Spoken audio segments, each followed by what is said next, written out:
తాబేలు అలా అలా నడుస్తున్నప్పుడు ఎవడన్నా దాన్ని కొట్టడానికి వస్తే టక్కున ఏం చేస్తుంది, లోపలికి అవయవాలు లాక్కుంటుంది, ముడుచుకుంటుంది, తల కాళ్ళు లోపలికి లాక్కుండి చిప్పల పైన ఉండేలా చూస్తుంది.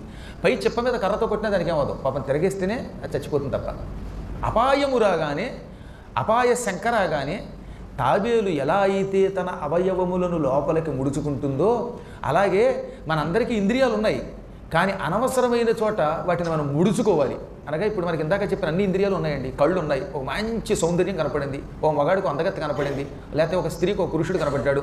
ఆ ఆకర్షణ ఒక క్షణం అనిపించినా ఈ బుద్ధి పెడత్రోవ పెట్టకుండా టక్కన తాబేలు ఎలా అయితే అవయవాలు లోపలికి లాక్కుందో అలాగే ఇందులో ఉన్న ఇంద్రియార్థం లోపలికి లాక్కో, అంటే కోరికను అదుపులో పెట్టు.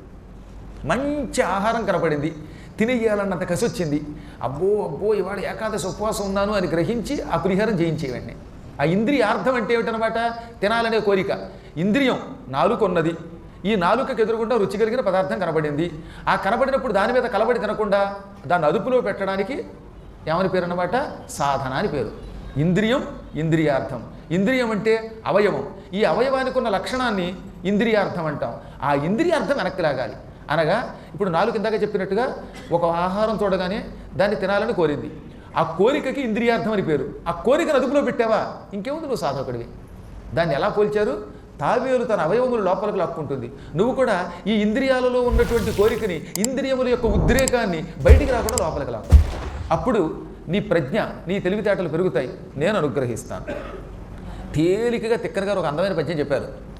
కోరికలకు చొరక అసంగారూఢత కలిగి ఎల్లయందును సమతంగూరిన చిత్తంబులు గల సారాత్మకులు ఈ పథమున జనుటకు శక్తులు. సాధ్యమైనంత వరకు ఏ కోరికల వెంట పడకు.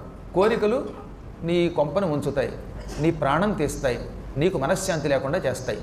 కొన్ని కోరికలు తీరవు సరికదా, ఆ కోరికలు తీరాలి అని గట్టిగా సంకల్పించి ఆ కోరికలు లేకపోతే నేను ఉండలేను అనుకున్నావా, అవి ఇహపరాలను దూరం చేస్తాయి. కొన్ని మనకి ఎట్టి పరిస్థితుల్లో రమ్మంటే రావండి. ఇప్పుడు ఎంత గింజుకున్నా ఈ క్షణంలో నేను ప్రైమ్ మినిస్టర్ అయిపోవాలని కోరిక వస్తే ఎలా అవుతాం, దానికి నానాయాతన పడాలి. చిన్నప్పటి నుంచి చక్కగా రకరకాల కార్యక్రమాలు చేసి చేసి చేసి ఉండాలి. ఇన్ని చేసినా వస్తుందో లేదు చెప్పలేము. ఇప్పుడు భీష్ముడిలాగా చాలామంది పదవుల కోసం కాసు కూర్చున్న వాళ్ళు ఉంటారు, కానీ వాళ్ళందరికీ పదవులు వస్తాయా, ఏ సాధకుడికి వస్తుంది ఎక్కడో. కాబట్టి ఈ కోరిక నాకు తీరాలి, ఇది తీరకపోతే నేను ఉండలేననే బెంగ పెట్టుకున్నవాడు ఎప్పుడూ అశాంతి పొందుతాడు. అందుకే కోరికల వెంటపడకు. అనుకోకుండా కోరికలు తీరే యోగం వస్తే నిర్వికారంగా స్వీకరించు.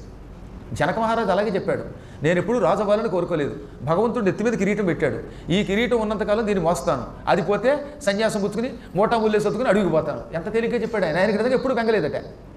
అలా కాకుండా పదవి రావాలని కోరుకున్నవాడు, తీరా వచ్చిన తర్వాత ఈ పదవి పోతుందని బెంగ పెట్టుకున్నవాడు, ఈ పదవి కోసం నానాగడ్డీ గడిచేవాడు ఉన్నాడు, వాడికి ఏం సుఖం ఉంటుంది, ఎప్పుడు అనారోగ్యం వాడికి. రోజు ఎత్తులు పై ఎత్తులు, ఎత్తులు పై ఎత్తులు, జిత్తులు జిత్తులు, చివరికి చిత్తు అయిపోతాడు.